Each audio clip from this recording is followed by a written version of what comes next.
What's up guys, welcome to the Lighting Trends channel. Today we're going to be doing a 4-piece underbody install on a 2015 Cadillac ATS. Let's check it out.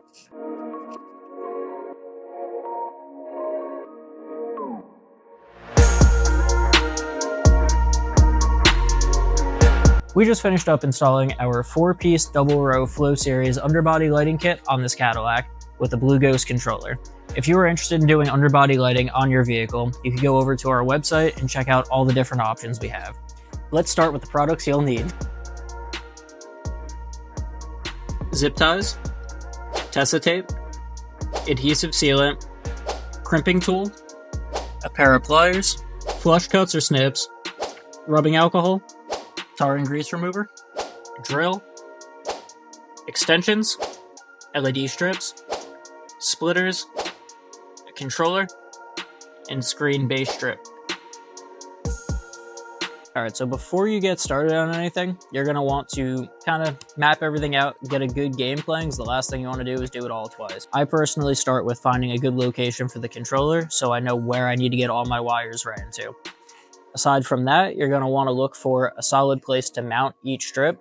As far as the front goes, that's going to be one of the most crucial. You want to make sure it's not in a spot where it's going to be the first thing to hit the ground. In addition to that, when you get to the side of the vehicle, you're going to want to make sure that it's not right by the pinch weld, because if you take your vehicle to a service center to get any kind of maintenance done, they're going to crush that strip with a lift instantly.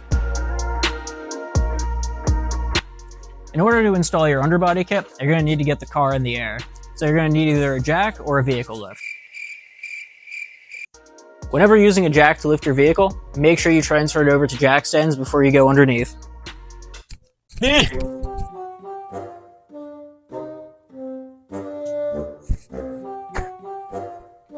Not doing that again, because if I fall, I'm getting in trouble.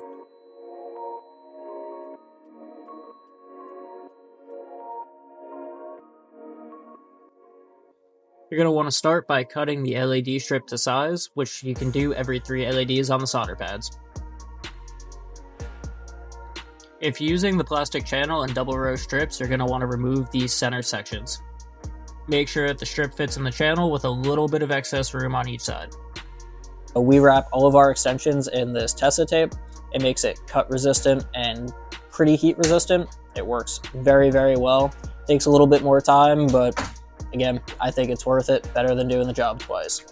When it comes time to put the LED strip in the plastic channel, what we like to do is ensure that you have about 1/4 to 1/2 inch room on the side with the wire. This allows you to zip tie the wire and prevent any damage to the strip if the wire ends up moving.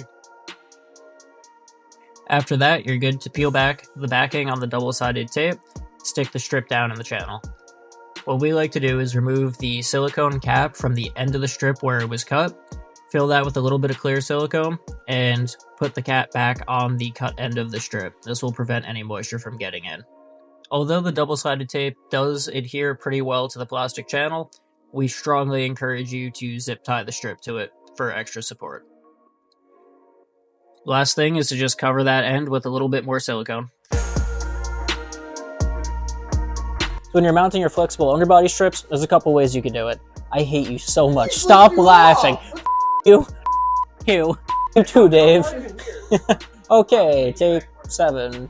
When you're mounting your flexible underbody strips, you got 2 ways you can do it. First way, you would want to take either a tar and grease remover or some kind of rubbing alcohol, and you're going to want to clean the surface very, very thoroughly. After you do that, you could take a 3M adhesive promoter wipe, rub that on the surface, give it a few seconds to dry, and stick the strip down. Anywhere that you can drill holes and add zip ties for extra support, the extra support goes a long way.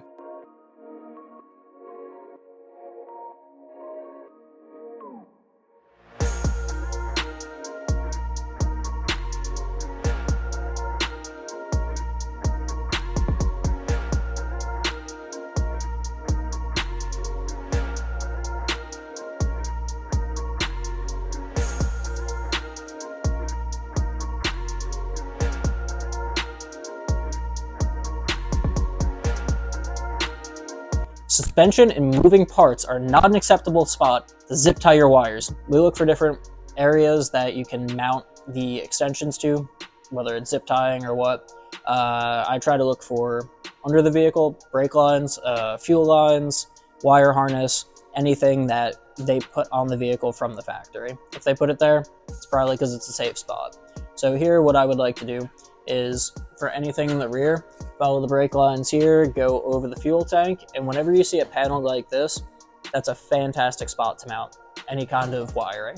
It tends to be much safer, it's covered, has no way of getting damaged. So once you get all your extensions ran to the front of the vehicle, you're going to want to find a good spot to mount your Bluetooth controller. This customer opted for a Blue Ghost, and we decided to mount that behind the crash bar up here.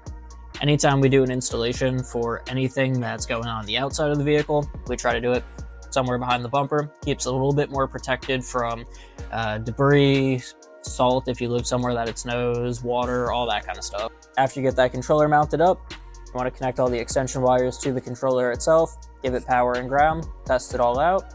As long as everything works, you're good to get the bumper back on, put the car back together.